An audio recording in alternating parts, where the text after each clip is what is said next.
Imagina que abres los ojos y lo primero que sientes es frío.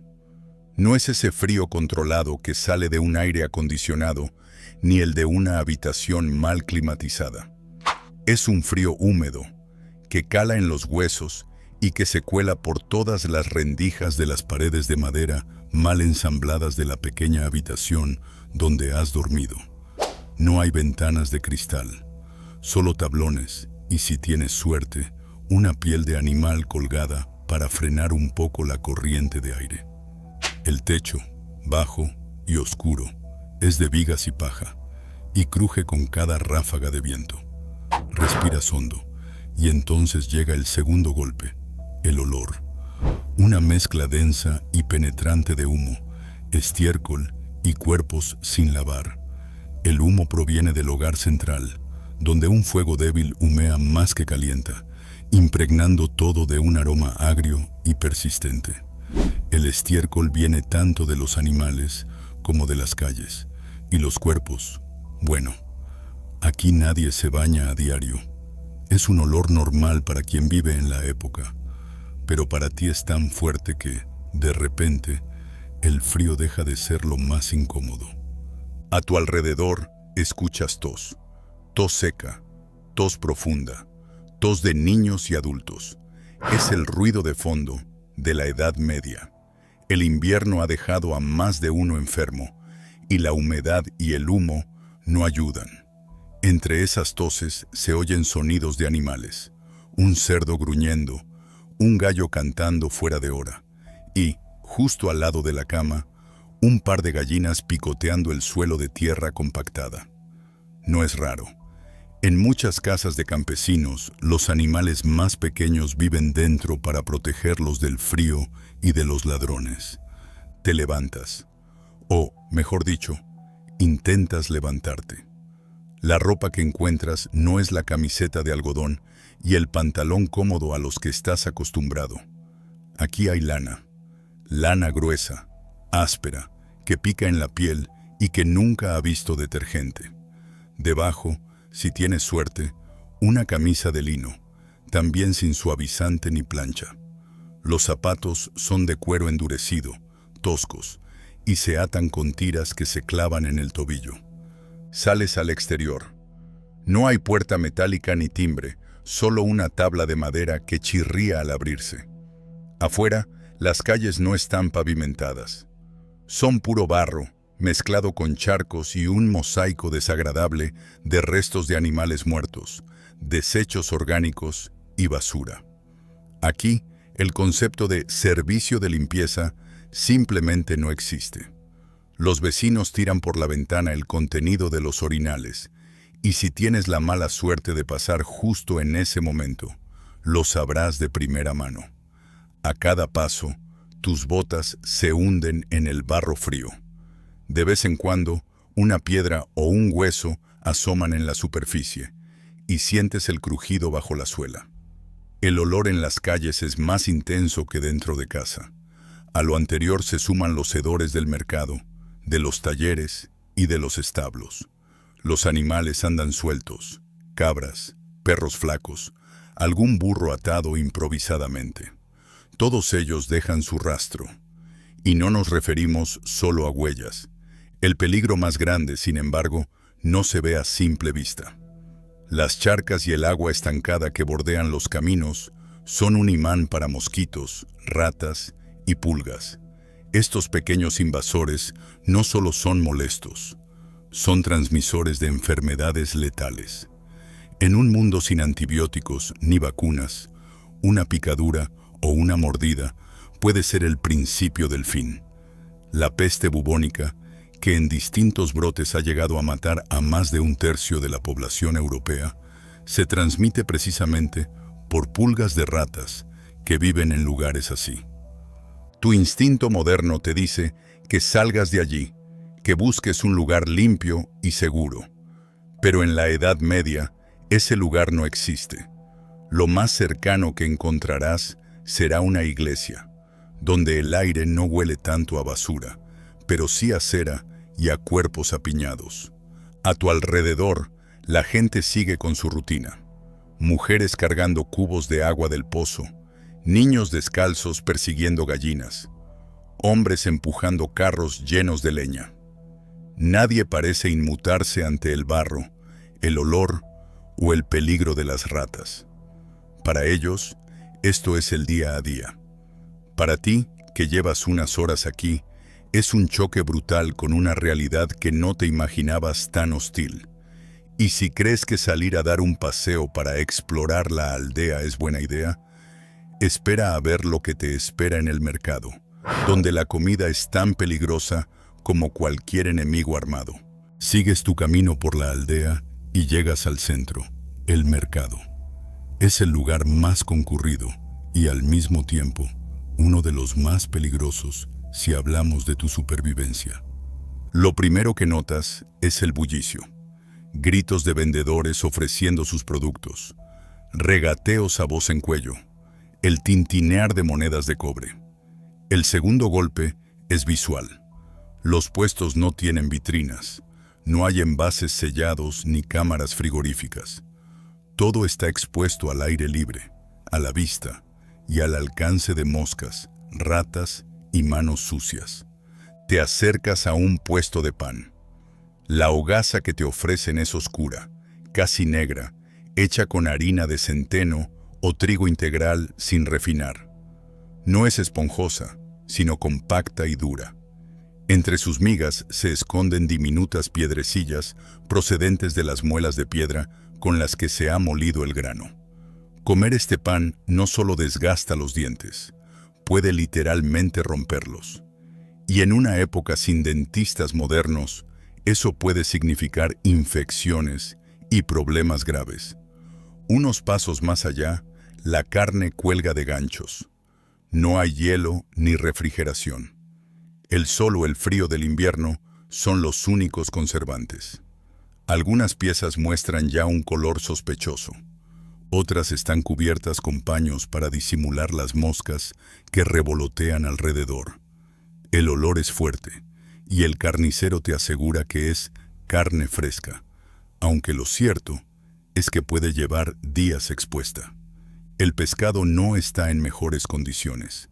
Llegado desde ríos cercanos o desde la costa, ha viajado sin conservación adecuada.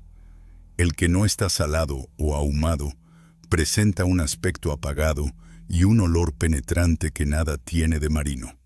Aún así, es lo que hay, y más vale comerlo que pasar hambre, aunque ese bocado pueda acabar en una larga noche de fiebre y dolor abdominal.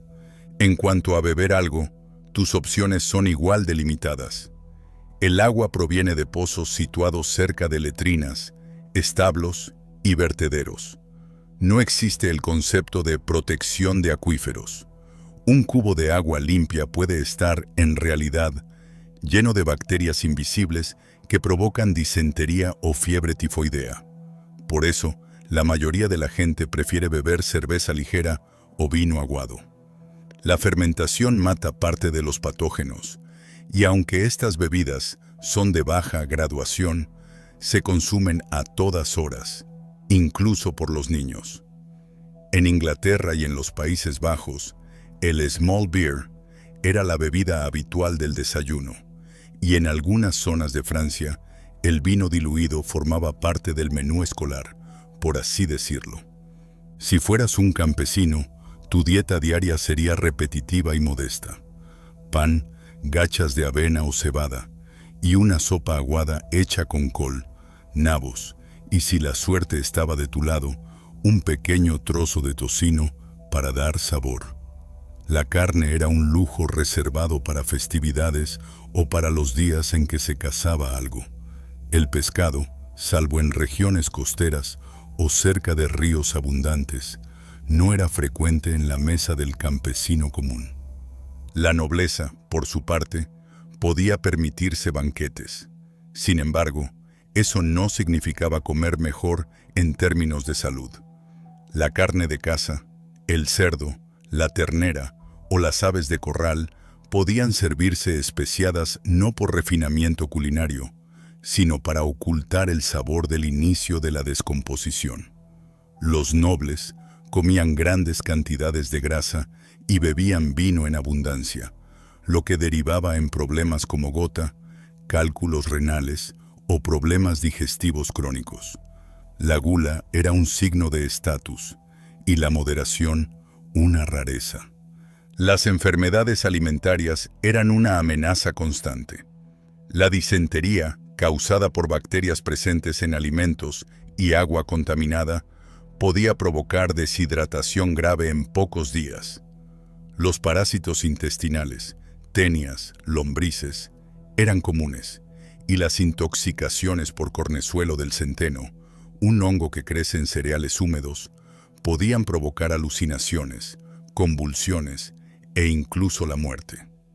Este último fenómeno, conocido como ergotismo, se documenta en brotes históricos que afectaban a aldeas enteras, y era tan devastador que en algunos lugares se le llamó el fuego de San Antonio por la sensación de quemazón en las extremidades. Para entender la magnitud del consumo de bebidas fermentadas, los registros históricos son reveladores.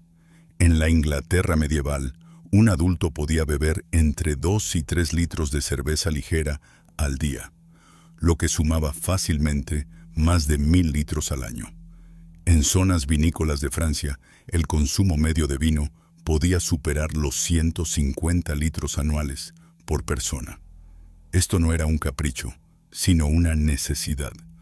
En un mundo sin conocimiento microbiológico, el alcohol era, paradójicamente, una medida de seguridad. Mientras caminas por el mercado y observas lo que hay a tu alcance, entiendes que en este lugar, comer no es simplemente alimentarse, es jugar a la ruleta rusa con cada bocado y cada sorbo. Los locales lo saben, pero su cuerpo, endurecido por años de exposición, tolera cosas que a ti te enviarían directo a la cama, o peor. Y mientras piensas en esto, un hombre a tu lado tose con fuerza, se inclina hacia el suelo y escupe algo que claramente no es solo saliva. Bienvenido al siguiente desafío. Enfermar en un mundo donde la medicina puede ser más peligrosa que la enfermedad misma. En el mundo medieval, la línea entre la vida y la muerte podía ser tan fina como el corte de un cuchillo o una astilla mal retirada. Una simple herida en la mano mientras trabajabas la tierra podía ser el inicio de una infección que sin tratamiento moderno se extendía por el brazo en cuestión de días. El enrojecimiento se convertía en hinchazón, luego en fiebre y finalmente en una gangrena que no dejaba otra opción que amputar, si es que sobrevivías a la operación. En la aldea, la figura del médico tal y como lo conocemos hoy apenas existía para la mayoría de la población. Los pocos médicos formados en universidades trabajaban para nobles, clérigos o ricos comerciantes. Para el resto, la atención sanitaria estaba en manos de curanderos locales, monjes o cirujanos barberos. Estos últimos, reconocibles por el poste a rayas rojas y blancas que aún hoy identifica a las barberías, se dedicaban tanto a cortar el pelo como a extraer muelas, abrir abscesos o amputar miembros. Sus herramientas eran cuchillos, navajas y serruchos, y no había anestesia más allá de un trago de vino o la mordida de un trozo de cuero. El dolor era indescriptible. Una extracción dental, por ejemplo, podía fracturar parte de la mandíbula o desgarrar encías, abriendo la puerta a infecciones mortales. En amputaciones, el riesgo era aún mayor. Incluso si el paciente sobrevivía al shock y a la pérdida de sangre, las probabilidades de que la herida se infectara eran altísimas. Los remedios empleados en la época iban desde lo supersticioso a lo francamente peligroso.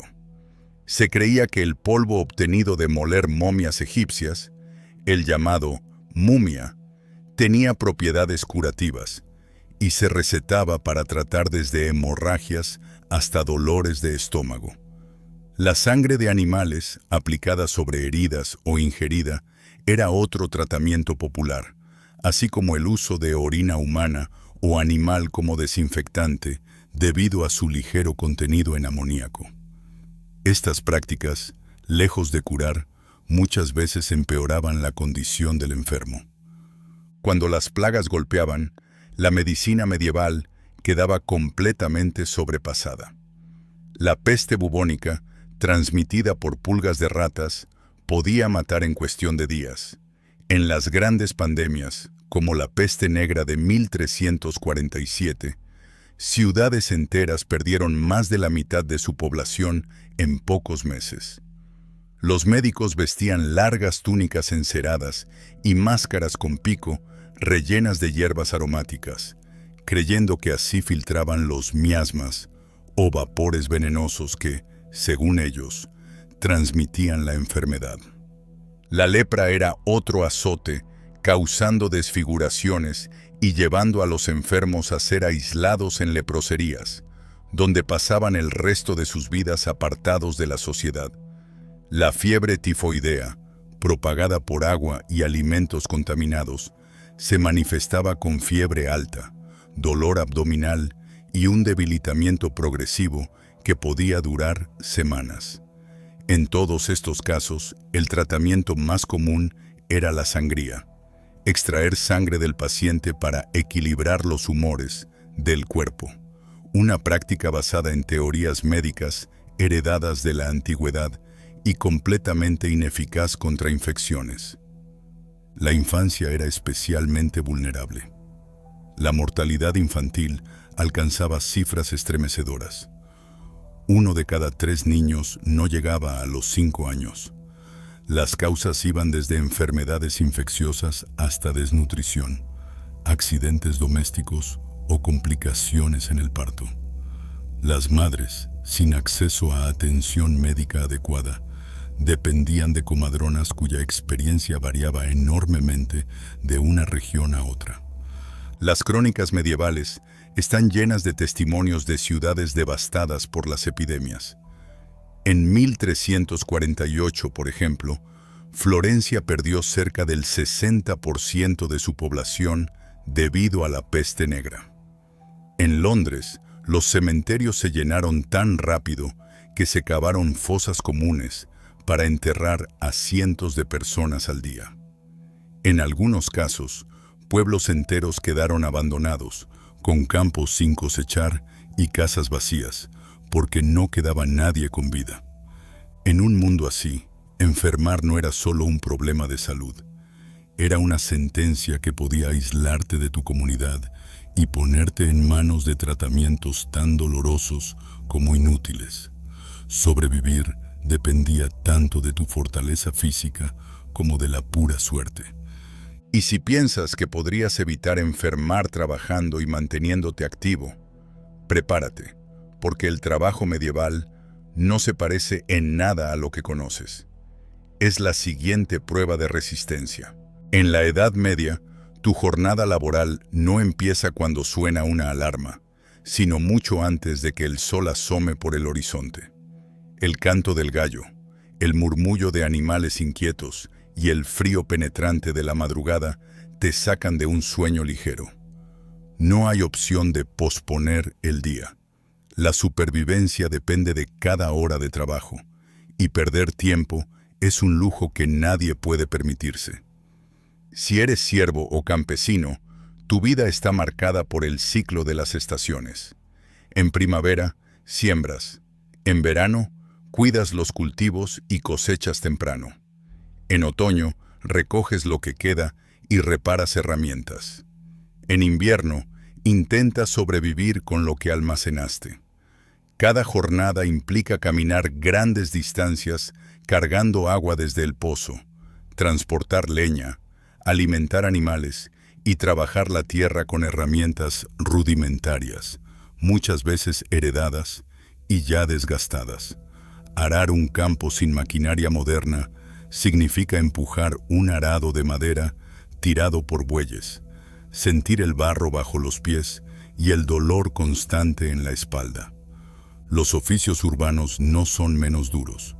Si eres herrero, pasas el día rodeado de calor, chispas y humo, golpeando metal incandescente con martillos pesados.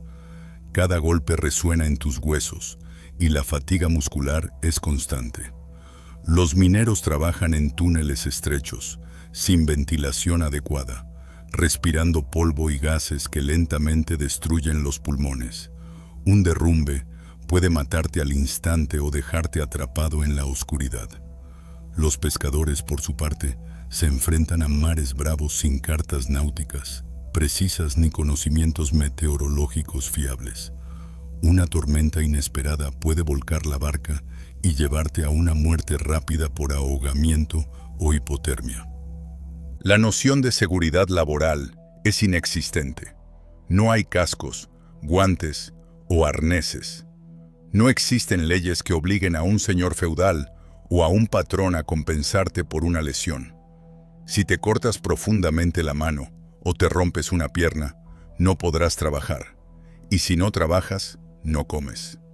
En el mejor de los casos, tu familia intentará mantenerte. En el peor, acabarás pidiendo limosna en la plaza o dependiendo de la caridad de la iglesia. Si comparamos este esfuerzo físico con la vida moderna, es como pasar varias horas al día en un gimnasio haciendo entrenamiento de alta intensidad, pero sin duchas, sin descanso, sin música motivadora y sobre todo, sin la opción de parar cuando te cansas. Y esto no es un régimen temporal, es la rutina de todos los días de tu vida. Los días libres son escasos. La mayoría de las festividades están ligadas al calendario religioso. Navidad, Pascua, el día de algún santo patrono. En esas ocasiones, el trabajo se detiene parcialmente, pero incluso en días festivos hay que alimentar animales, encender el fuego y mantener tareas básicas. El descanso real, ese que hoy asociamos a tiempo libre, prácticamente no existe. Y aunque la vida rural y los oficios artesanales eran duros, la nobleza también imponía cargas. Un siervo debía trabajar no solo su propia parcela, sino también las tierras del señor feudal sin recibir paga directa, entregando una parte de su cosecha como tributo. Los gremios urbanos, por su parte, exigían largas jornadas a sus aprendices, que podían pasar años haciendo trabajos básicos antes de aprender el oficio completo. Esta vida de esfuerzo constante deja poco margen para el ocio o el cuidado personal. No hay vacaciones, no hay fines de semana, y cualquier imprevisto, una tormenta que arrasa los cultivos, un accidente en el taller, una mala pesca, puede poner en riesgo todo tu sustento. Y cuando llega la noche, el cansancio es tan grande que apenas queda energía para otra cosa que no sea dormir. En una cama compartida, sin calefacción, y con la incertidumbre de lo que traerá el día siguiente.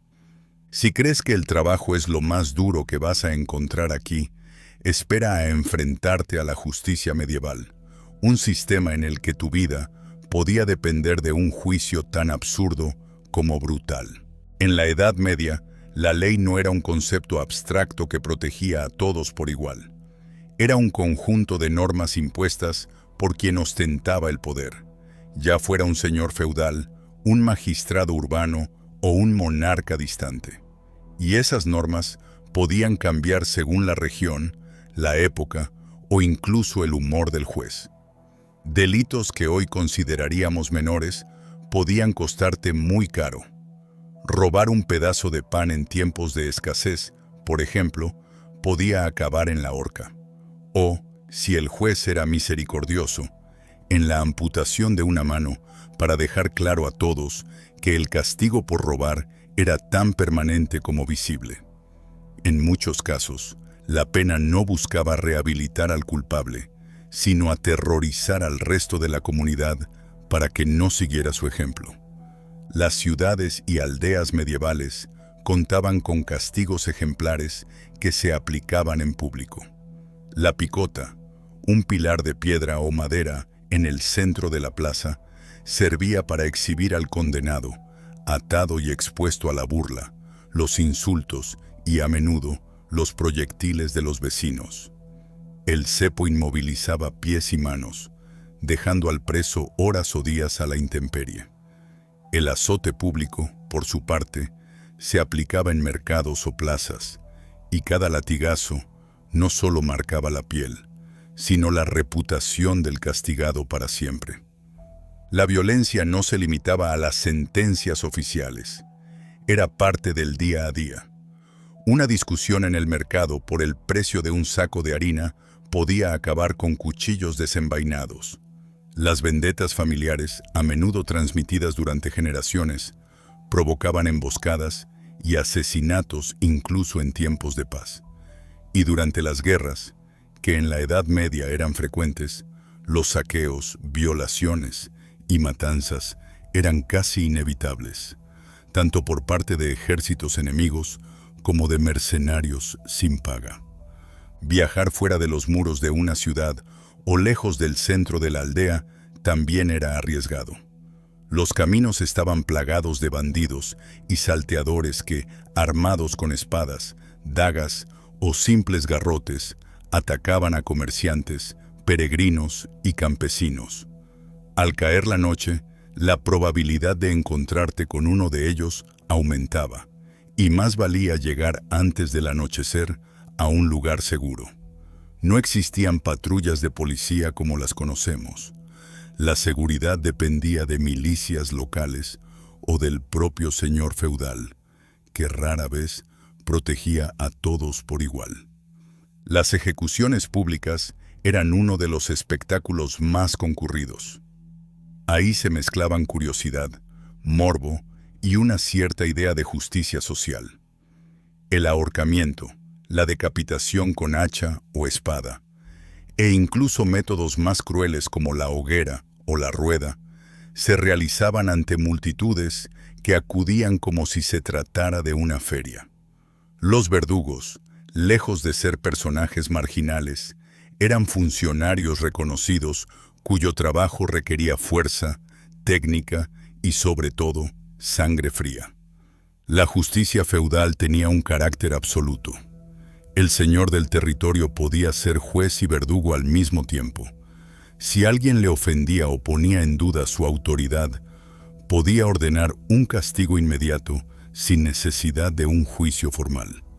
Esto significaba que la ley estaba profundamente ligada al poder personal y que los derechos de los acusados dependían más de su estatus social que de la verdad de los hechos.